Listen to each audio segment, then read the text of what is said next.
One more. All right.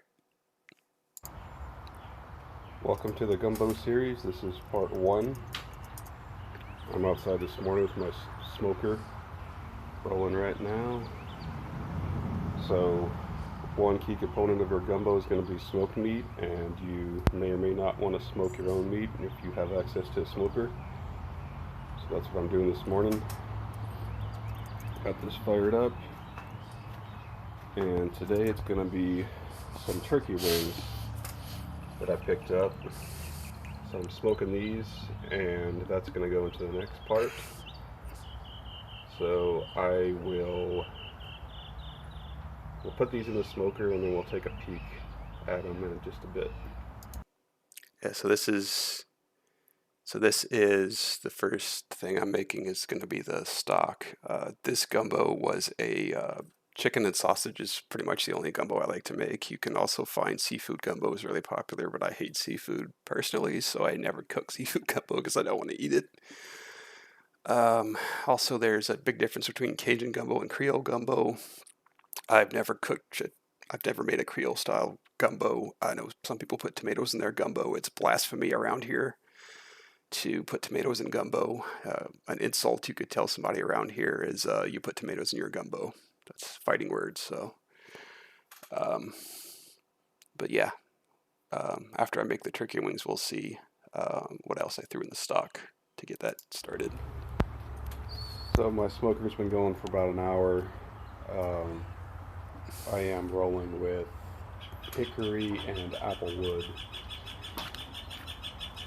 And I'm about to check on my turkey wings.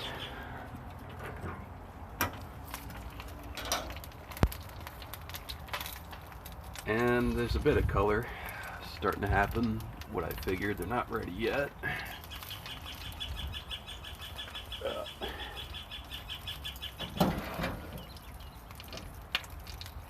Not looking bad. There's definitely some progress there, so I just gotta check that I have enough wood chips. So we'll check these again in about another hour. Alright, it's been 2 hours in the smoker, so let's see how the turkey looks.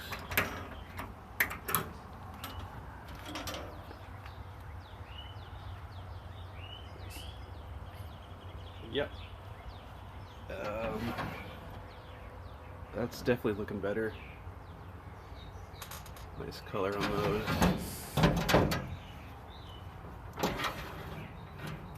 Yeah, I think this is where I'm gonna call it. And I could definitely smoke these longer, but for the purpose of making my stock, I did want some smoke on these, but the smoked flavor is also going to come from some other meats that I'm using, so the entirety of the smoke from the gumbo is not going to be just from these turkey wings, so I think this is a good amount of smoke to go. So in the classical French cooking, when you make stock, there's white stock and there's brown stock, and the only difference is if you um, if you sear the meat first, if you brown the meat before you make the stock, then you're making brown stock. And if you just throw the meat into the water to start the stock without browning it first, then it's a white stock. So this was a version of a brown stock because I started the stock by cooking the meat first, and I cooked it in the smoker instead of roasting it in the oven because I wanted the smoke flavor on it as well. So it's not something you would see in a classic French cooking, but it's the same principles of browning the meat before. It's just because I wanted the smoky flavor. I don't think classical French cuisine has like smoky flavors, but it's in Cajun food it is. So Go with, so I will be recording the next part, but that's going to wrap it up for today. that's yeah. These are the turkey wings I smoked. So I ended up smoking the turkey wings one day, and then the next day I ended up using like they just went in my fridge, and the next day I used the turkey wings and the other stuff I'm about to pull out to make the stock. So this gumbo was actually a 3-day process. Um, I can make gumbo same day if I have stock already. Well, that's the thing. If I don't have stock already, I don't really make it, so I always make the stock ahead of time. And I do have a pressure cooker, which helps make stock faster. So I've done gumbo by buying chicken, making stock early enough in the pressure cooker because that takes like an hour and a half, 2 hours, and then cook it after that. But yeah, if you want the flavor, it takes some time. So here's all the stuff that went in my stock. So these are the turkey wings I smoked yesterday. And this is one of the ingredients going into my pot this morning. So here's that. Here's some chicken rib bones. I bought some chicken breasts with the bones and I butchered those. So this is what's left of that. So the chicken plus the smoked turkey here. Some vegetables, just onion, celery, and some carrot. And I also picked up a smoked ham shank and some smoked pork hocks.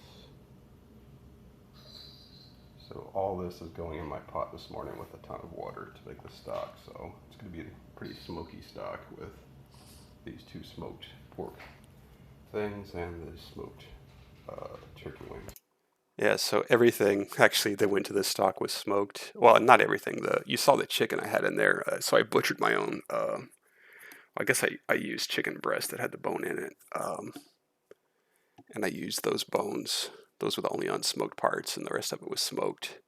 The turkey wings didn't have a lot of smoke on them. The two things of pork that I found at my grocery store had more smoke on them.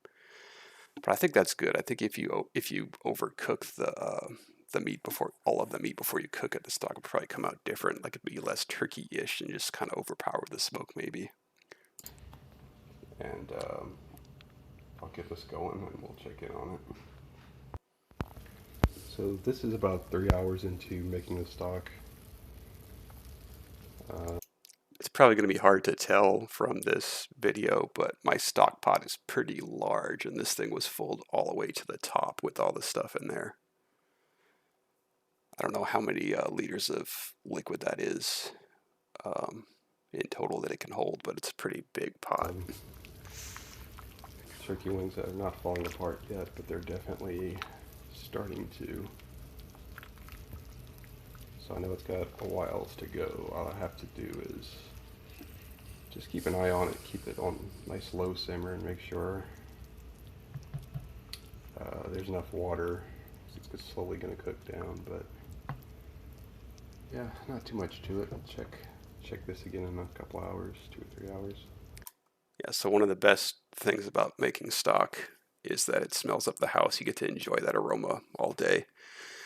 And how long does it take to eat the gumbo? A lot of times I'll plan to cook a gumbo. If I have stock in the fridge, I'll check with some friends. If, like over the weekend, if people are going to come over, if I'm having guests, we'll knock quite a bit of it out, depending how many people I can get to come over. So that'll be, that night plus a couple of days probably. I just made another gumbo on, what was that? Oh, last week I made a gumbo and ended up eating it for like 3 days, maybe even 4 days, and threw the rest in the freezer. And there's still quite a bit in the freezer because I made a huge, huge portion of it. And it's good to have in the freezer because, if I don't know what I want to eat, I can just grab a container of frozen gumbo, throw it in a pot with a little bit of water, and just go with it Tuesday. Thank you. Yeah, so we ate that. Two of us ate that for a while. And there's plenty left over, but I love having leftover gumbo in the freezer, so it's not an issue. It's pretty awesome. It smells really good. So I forgot to get a shot of the meat falling apart, but this is the end result of the stock. Although I put some of this back on the stove to reduce because I have a ton of volume. Yeah, that's one thing that'll happen when you make stock. Uh, when you first drain all the meat and vegetables out of it, it's probably not going to be that strong of a flavor. You probably have a lot of liquid because when you fill up the pot, you have to put enough water to cover everything, and then you don't really have to watch it as long as you put enough water in there. but then once it cooks down, the flavor is not going to be as intense as it could be. So then you want to take the stuff out and just cook it until the volume goes down, and then the flavor intensifies when you do that. So in this case, I ended up filling up some containers and I threw what I had left to continue to cook down to reduce, so I wouldn't have as much of it to have to store. When I make chicken soup, I usually eat it alone because my boyfriend isn't into soup. Yeah, and it lasts me like 5 days. Yeah. Yeah, it's not bad to have leftover soup, man. Throw a couple of containers in your freezer and just have it whenever you don't know what to eat for dinner. But that's what I got. So this is ready to go for my gumbo. You can see the nice color I got on it. So stay tuned for the next part. Yeah, I think the color of it came out. I thought I had a video showing the reduced stock. The color of the reduced stock was a lot. It was a lot darker. I thought I had that on here, but I guess not. I had the one video. Well, if I would have had that, I could have shown you the big difference it makes in color between the stock right out of the pot after it's drained versus the reduced stuff. All right, so that was 2 days worth. The one day I smoked, the second day I made the stock. So then I had to start from there. I'm going to pull up here. I have the video. I'm going to have to reset this, I think. So I recorded 2 different times and I had to dig through my video because I procrastinated on doing this stream for a while. Let me turn display capture back on. I have to reset it, but there we go. So for the rest of this, I just kind of recorded and I didn't get any audio, so I'll just be kind of talking over this and chatting with you guys too. As soon as I figure out how to mute it, which probably won't take me more than a second, hopefully. Yeah, there's the mute button. So there we go. We'll just watch from here. So here's my vegetables and my chicken.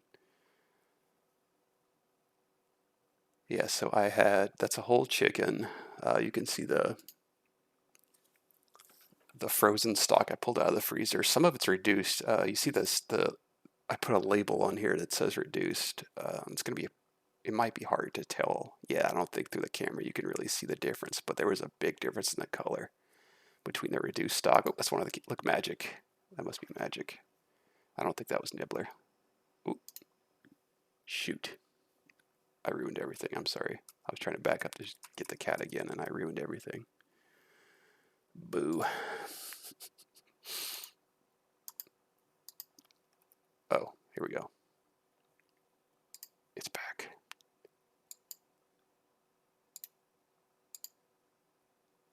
Wait, that's the wrong video. Yeah, this is going just great. Sorry for that. Oh, here we go. This must be the one. Turn display capture. Okay, sorry about that. I got excited by the cat cameo. Oh, oh, yeah. Okay, yeah. Sorry.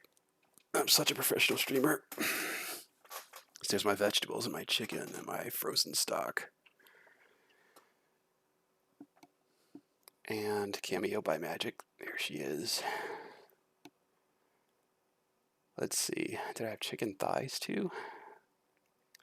Oh, there's my big pot, which is probably hard to tell perspective wise, but that thing holds a lot of stuff. Oh, there's my stock.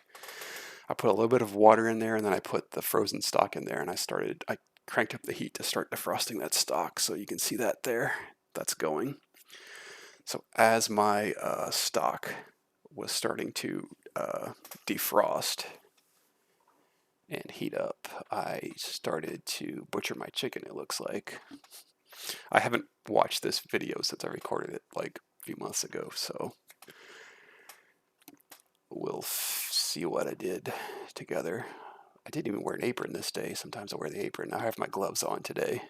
One tip for dealing with butchering chickens and stuff. If you buy the disposable gloves, you can kind of quickly be able to pull those off, or you can put on one glove like it looks like I was doing today, because I'm handling the knife with my right hand, so my left hand is the one that's grabbing the chicken. So I can wash my, my right hand stays a lot cleaner than my left hand does. But you should probably put on two gloves.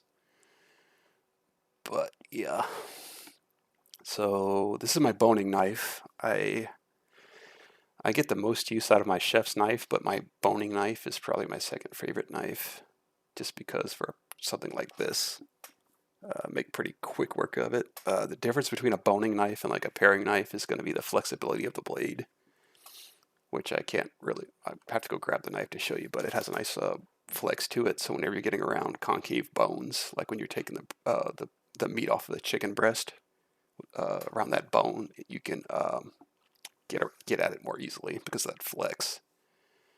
That is something I learned when I started cutting meat for a job many years ago. Having a nice flexible knife. We used to get these knives and we'd sharpen them so thin. We'd have these little tiny blades left. We'd use those for our boning knives because they were very flexible. Okay, I got the wings off. Now I'm taking off the leg quarter. So there's the thigh and the leg. It's worth getting good knives and learning how to sharpen them. I have whetstones. I could do that one day, make a video, but I probably shouldn't because there are a lot of good videos already out there and they're better than me. And you can use one of those crappier sharpeners. Your knives are just not going to last as long. My big wooden cutting board. I could fit a chicken on it, a whole chicken on it, no problem. Looks like I got, yep, the one leg and thigh off of there and separated. I think that came with gizzards, maybe. I don't remember if that chicken came with gizzards.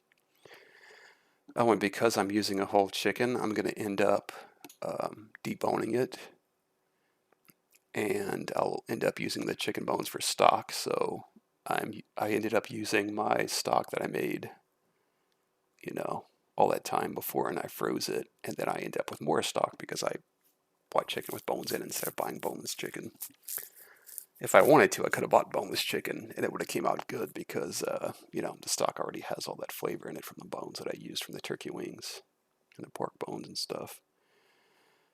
So there, you see me separating the backbone from the breastbones. Chicken back is a large chunk of bone that is good for stock and probably not that much else. There's a little bit of meat on it, but it's a big old piece of bone. So that's really good stock stuff right there. You don't get that if you don't buy whole chickens to butcher. If you just buy like boneless, skinless chicken breast, you don't have everything to make stock. But if you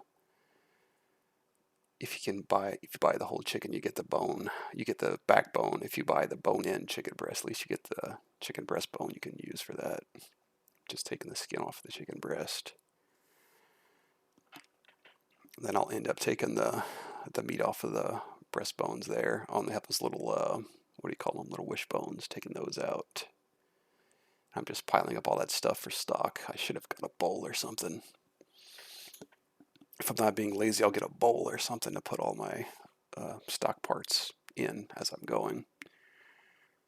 And it looks like I disappeared off of camera to grab something. Well, here I go. So this is where the flexibility of that blade comes in, where I can find that bone and just angle my knife right into that bone and take off the breast without wasting meat so much. You can see that bone's coming out pretty clean.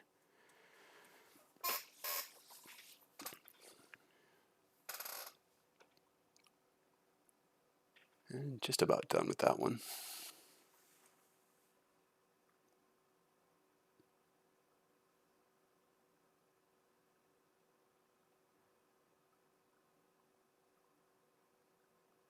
And I think that's that. Yeah, looks like it. So there's a boneless, skinless chicken breast. Yeah, I spent quite a few years deboning chickens and cutting other meats, so knife skills are definitely ingrained. So I'm not bothered to buy whole chickens versus buying just broken up. But sometimes I do buy chicken. Like yesterday, I brought some chicken thighs, but they were they were bone-in, skin-on chicken thighs. I ended up butchering the thigh meat, and in my freezer I have some of that stuff for stock. So I kind of do that all the time. But sometimes I'll buy boneless, skinless chicken breast, but not very often, or boneless, skinless thighs.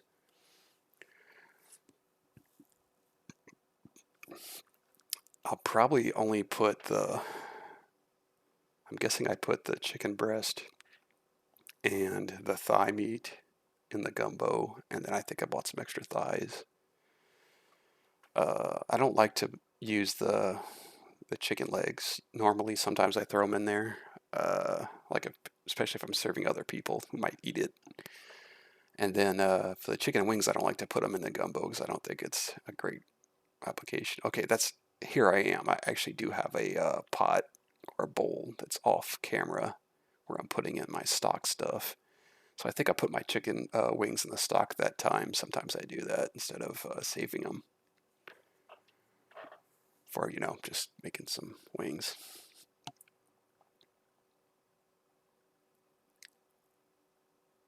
So there I go with, looks like the chicken tender. Throwing all that in there.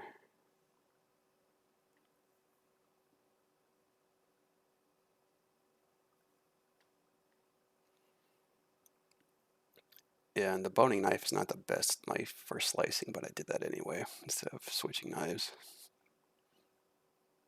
I mean, it's not bad for slicing. It's just not really not the best tool for the job. But then you have to dirty more knives if you don't want to use it. But knives aren't that hard to clean up. Not really. Just wash up real quick. Um, so I guess this is going to be me just cutting that chicken tender, the other chicken breast. And it's been so long since I recorded this, I don't remember what else I put in the pot.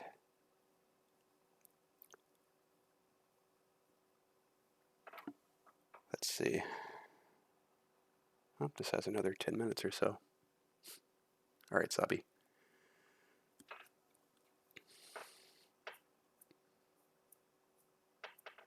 Depending how much I'm making, I'll buy like 2 whole chickens, or maybe I'll buy a whole chicken and I'll get like some chicken thighs, or maybe even some chicken breast, just to have more meat without having to butcher like 2 or 3 chickens.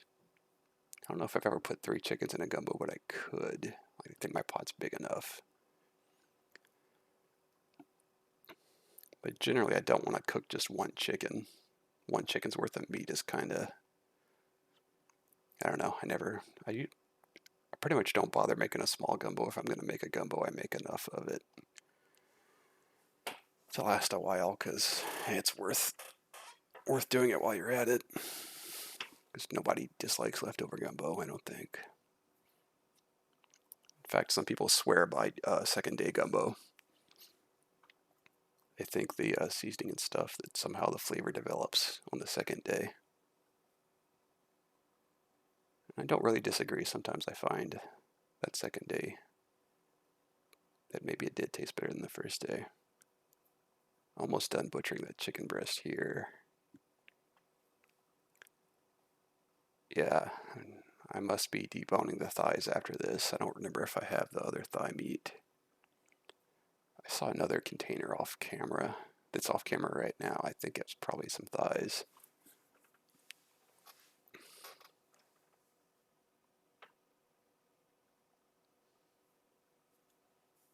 I feel like skipping ahead a little bit. So that's the chicken breast. Wait, is that the chicken? No. That looks like a thigh. Okay, here I am. So if you got a hold of a chicken thigh with the bone in, the skin on it, just the skin comes off real easy, and then you cut the one thigh bone out of there. It's relatively straightforward to get that out of there. And I just throw that right in for stock, and then if I have to clean up a little bit, if there's a little bit of the whatever you call that stuff that around the bone that you don't want to eat, that goes, just cut that off, throw that in your stock stuff too. And there I go. Oh, and you can see I'm separating. So I'm separating the white meat and the dark meat in these containers that I'm going to throw in the fridge until I'm ready to cook with them. But since the dark meat and the white meat take different times to cook, what I like to do is throw the dark meat in and let that go first. I'll cook that for like 30 minutes before I throw the white meat in there. So that's why I'm separating it. When I first learned to cook gumbo and started doing it, I just threw all the chicken in there at the same time. And I know a lot of people that throw it all there at the same time, but since they take different times to cook, I don't like to do that anymore. I think it's worth it to separate it out and only cook the white meat as long as you need to, because you don't want to overcook the white meat and have it really tough. Just kind of an unpleasant experience. And here I am. I'm actually deboning the. Looks like I'm deboning the drumsticks. The drumsticks are my least favorite part of the chicken. I'm taking the skin off.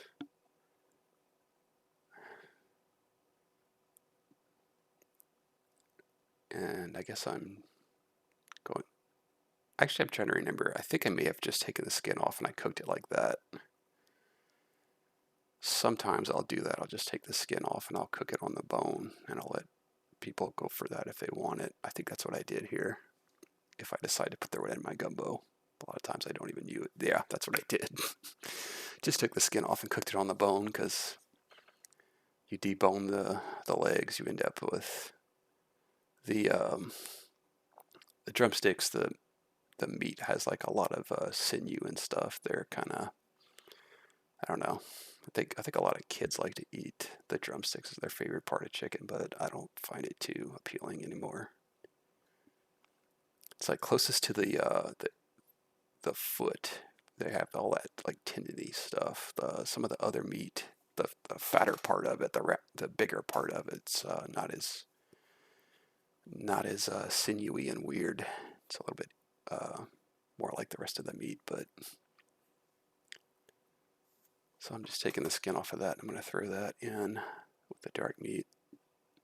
And this particular video is almost done. I think is that me doing yeah, it's me doing the other thigh, it looks like.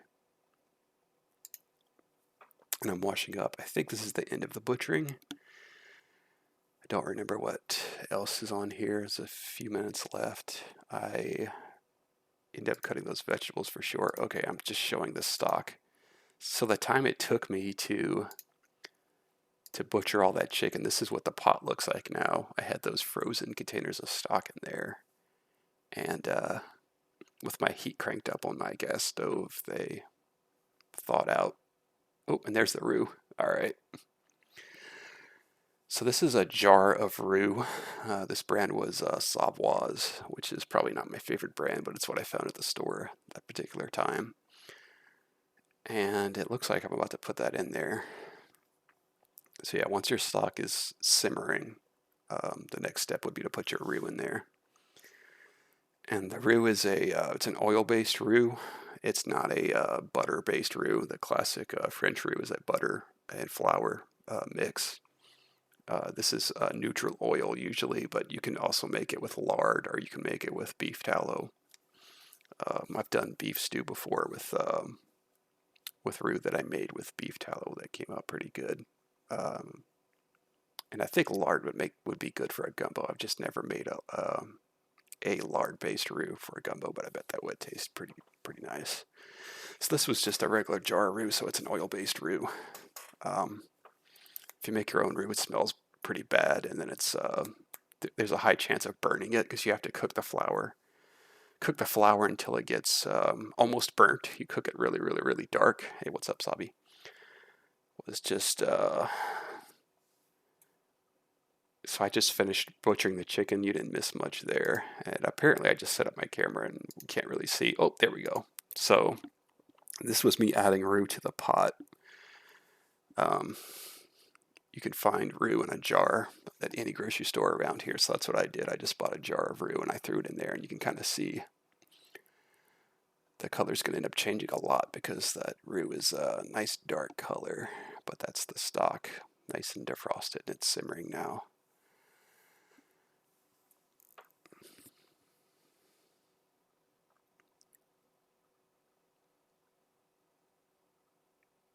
Yeah, you can see a chunk of roux right there. So over time, you put the roux in with the stock and you stir it, and then eventually it becomes a nice homogeneous mixture. You have to be careful because if you cover your pot and walk away, there's a good chance of your pot boiling over because adding that roux, it just kind of makes it bubble up a lot. So you got to be careful with that.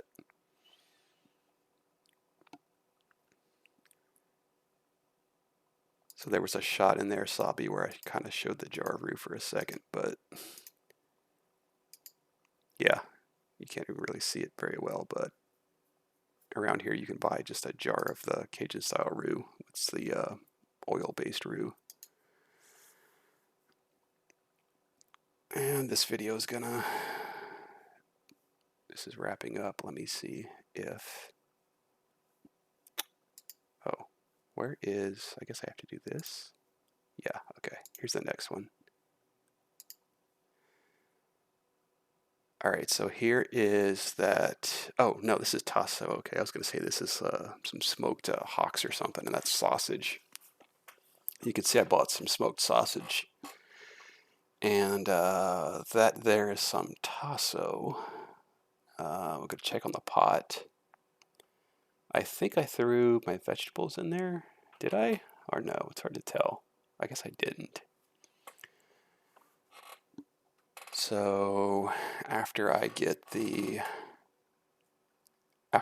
roux mixed with the stock and that's mixed together and not boiling over, that's when I throw my other smoked meat in there. So not only did I have you saw how much smoked meat went into the stock, but I'm also adding more smoked meat to have even more of a fortified smoke flavor. So here's my, it looks like I have some tasso. So the tasso it's just a boneless pork. It's a pork that is cured. Yeah, it's cured with curing salt. It's highly seasoned and it's highly smoked. So we use that to flavor stuff like gumbo or jambalaya. You throw it in beans. Anything you cook with it's gonna pick up some nice smoke flavor. So I'm just cutting that up, which is really easy because it's boneless pork. Not really any technique to it. Just don't cut yourself and just cut it down into manageable chunks to throw in your pot. No big deal.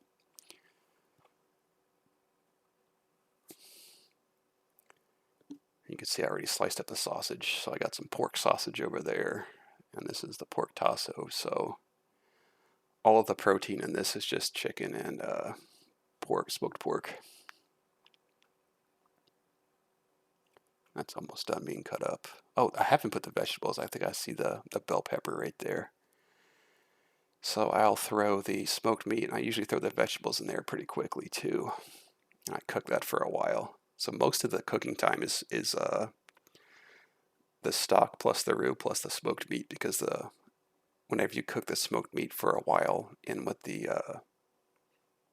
stock, I find that the flavor from the smoked meat really goes through once you cook it for a while. So I like to cook that down for a while. So I'll cook that for hours. And again, you get to smell, the house smells nice. So one day when I cook the stock, you get to smell the stock, and then when you cook the gumbo, you get to smell the gumbo. So that's it's probably the most popular comfort food around here is people making gumbo. Just get such a pleasant experience. Once you get it going, you get to waft in it all day.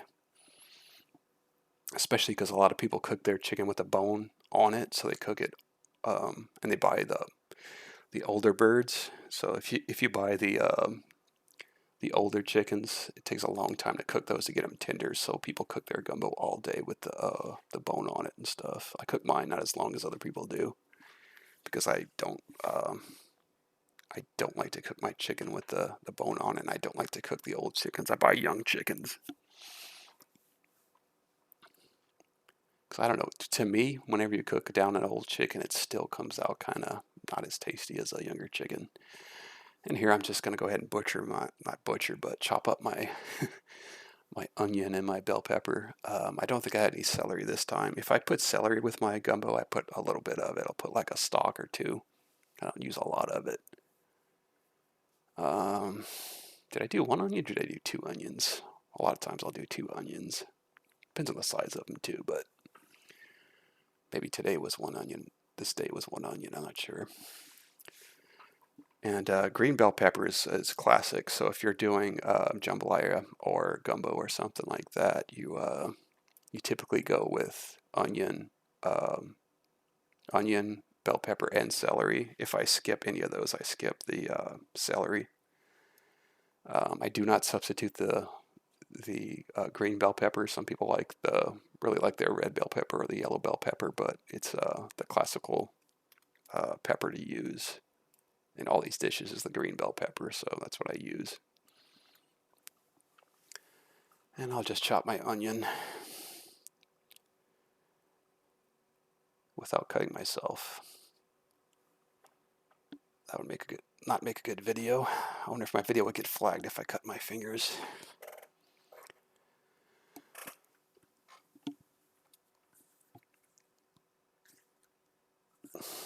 That's my chef's knife. I've had it for 2 or 3 years now.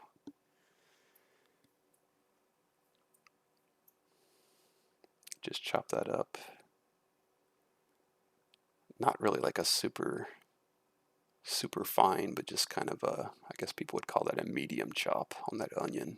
I guess I'm putting this thing in front of the camera so we can't see anything, but I'm putting onion in there. Maybe I move it out of the way.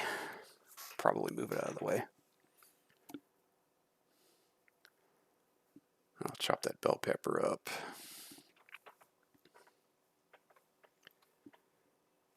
Yeah, so like I said, at this point, once I get the vegetables and the smoked meat in with my stock and roux, that's what stays in the pot, and I cook that for most of the day before I add anything else. So just chopping the other half of the onion, cleaning all of the not great layers off of it first.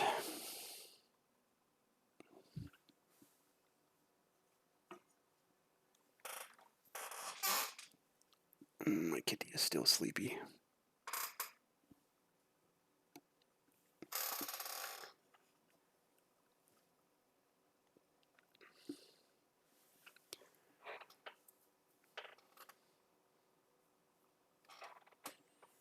Chop that onion, chop that onion.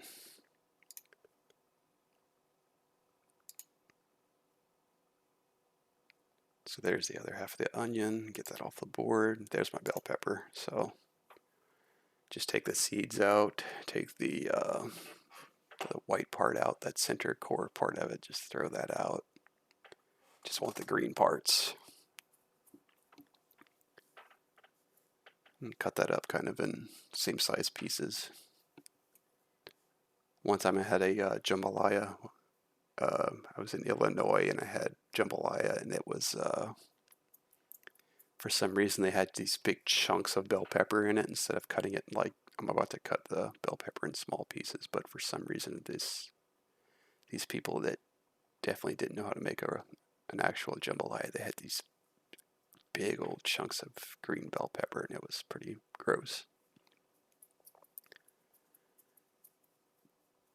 Everything I've ever cooked green bell pepper with, I cut it and dice it up,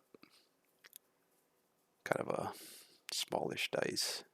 But just to have big chunks of it like that in your food, I don't know, man. I don't know why you do that. So there I am, just cleaning it out. I think it's more annoying to clean them out, get the seeds and the white stuff out, than to actually cut it. And there I go. Start cutting that. Watch your fingers. I don't know. If you don't cook much and you're nervous about the knife, it just takes a lot of practice. Been a while since I cut myself. Just have super glue on standby. What's up, Stalking You?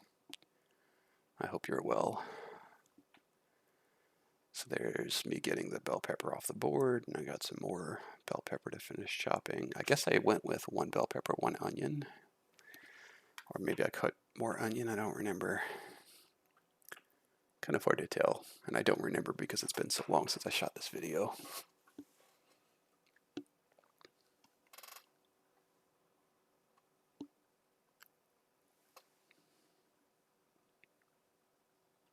Just cut that in strips and then go the other way with it. I haven't really practiced the people that go to culinary school and they do that cloth grip thing. I don't really have experience with that so much.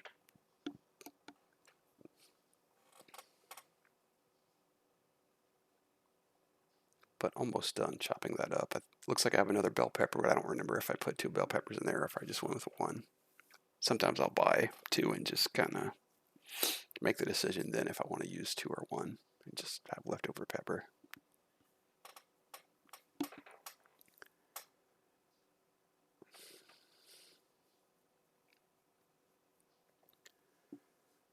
So that's almost done. That might be the end of this section here. Chop that up. Yep, wash my hands. I have the bell pepper and the onion together. About to throw that in my pot.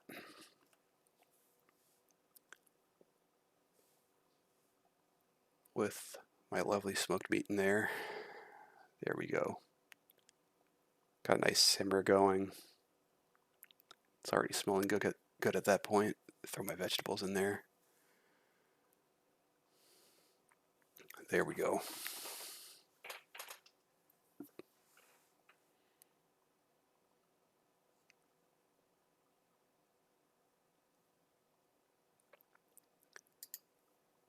So let's go to this part. Let's see what else we got.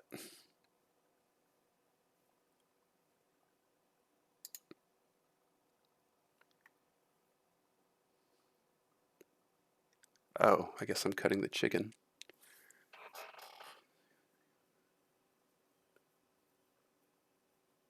You can see video on the preview, but not when you watch the stream. That's weird. I can see the video on my other monitor here. I hope it's working all right for other people. So there's my salt, pepper, well, salt, black pepper, red pepper, going with a basic seasoning on my chicken.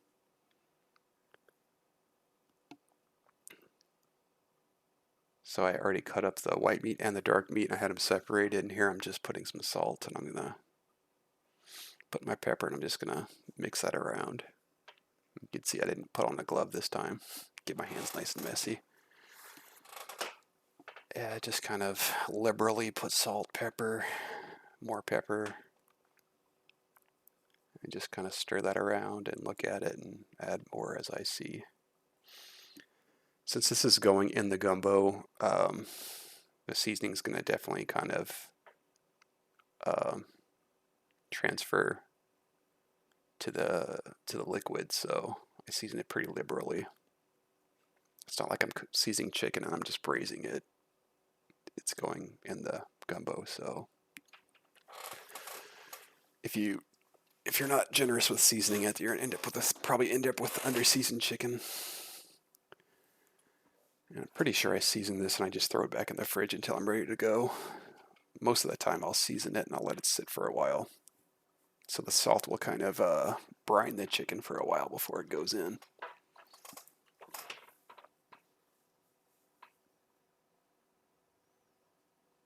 So yeah, like I said, salt, pepper, mix it around, look at it, determine how much more I'm going to put. Oh, magic is having a bath.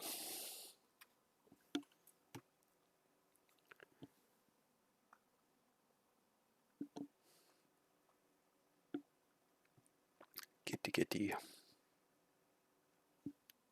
Oh, hi. Are you looking at the phone?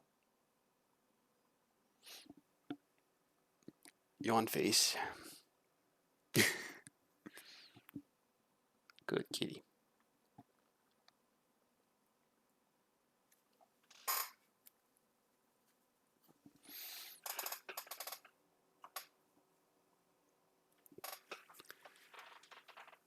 All right.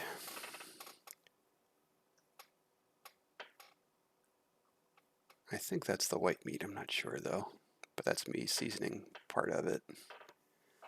So I have to season both my white meat and my dark meat, throw that back in the fridge, and that'll be ready to go as soon as I'm ready to do that. So basically, I just cook it until I think the smoked meat has enough time to really go through. So I start it early enough in the day so I have enough time to cook it long enough for that. I don't want to rush the how long I cook it to get the roux and the smoked meat to really uh, get all those flavors developed in with the stock.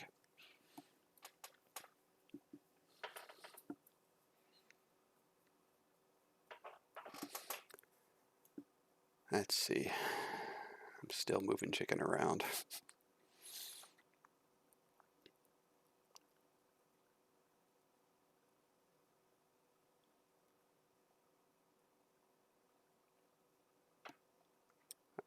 I missed it. I don't know if I switched the container or not. Is this the same one?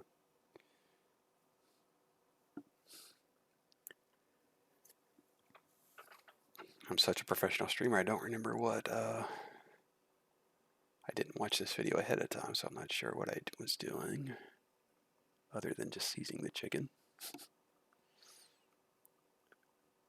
I guess I seasoned one side and I flipped it over and seasoned the other side instead of just kind of mixing it around. I guess that makes sense.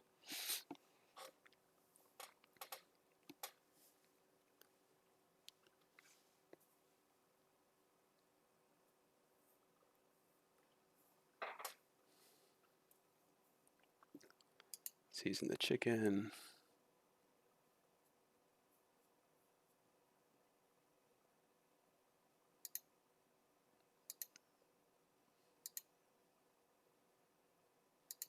Oh, that's the dark meat. Okay, yeah. I think what happened was I seasoned the white meat. I had that cut in little and diced up, and I just kind of seasoned it, mixed it around to season it. And I think the dark meat I didn't. Yeah, here I'm kind of tossing it. I didn't have that much space, I think, in the container to toss it like that. So I don't remember if I used extra thighs, but I'm pretty sure I saw it on the video. I had another pack of chicken, so I think I used extra thighs, and I just didn't record that part where I was butchering that chicken. But it's fine.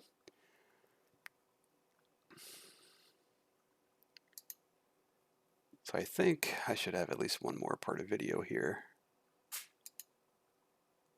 Okay, here's some green onion. I don't think I probably didn't record it whenever I actually threw the chicken in the pot because it's not that exciting. Maybe. Here I am cutting some green onion because I like to throw this in when I'm almost done cooking. But yeah, like I said, I'll throw the dark meat in there and I'll cook that for like 30 minutes before I throw the white meat in there. And whenever I'm getting ready to throw the white meat in there, I'll prep my rice and I'll get my rice going at the same time I throw my white meat in there. And then I just kind of gauge it off of when my rice is cooked. My white meat should be cooked because it cooks pretty fast. So there's my green onion. Sometimes I forget to buy green onion, but I like to add that to it. And I don't like to cook it a lot. I like to just kind of throw it in at the end of it.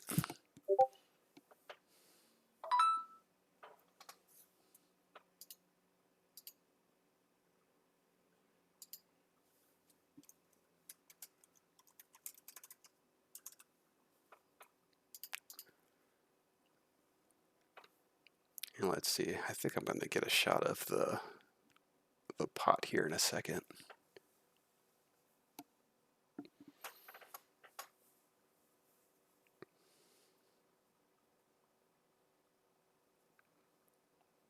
There we go. Threw that in there. I have all the smoked meat in there. I think I have the chicken in there. I don't think I would put this before the chicken. It's hard to tell though if there's chicken in there. Nope, now I'm throwing the chicken in there. Interesting. I don't know why I threw the green onion in as early as I did. I don't know if that was the white meat or the dark meat.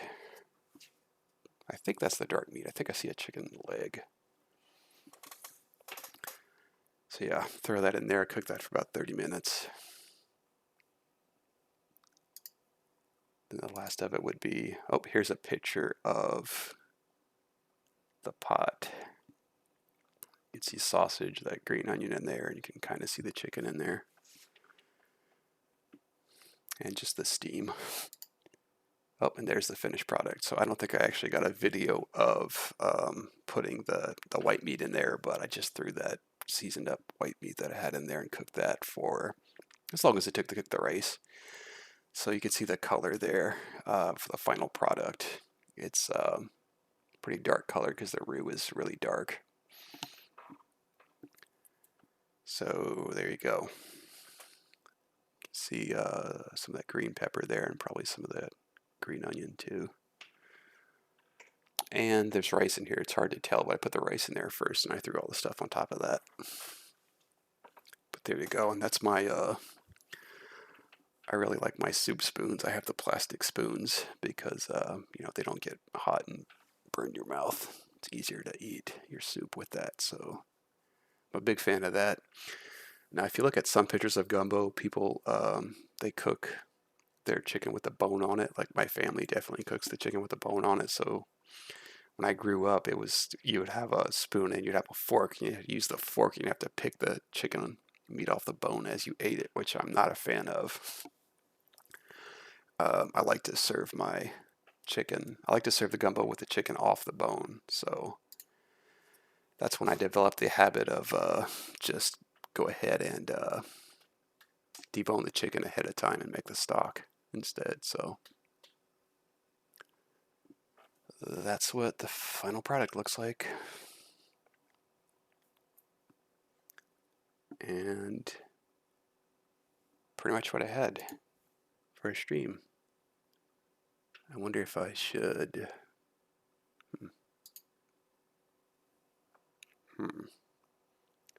Not really set up to do any other. Like I can't do my switch, but I could potentially throw something else up here. But I don't know. Should I do it just catting stream?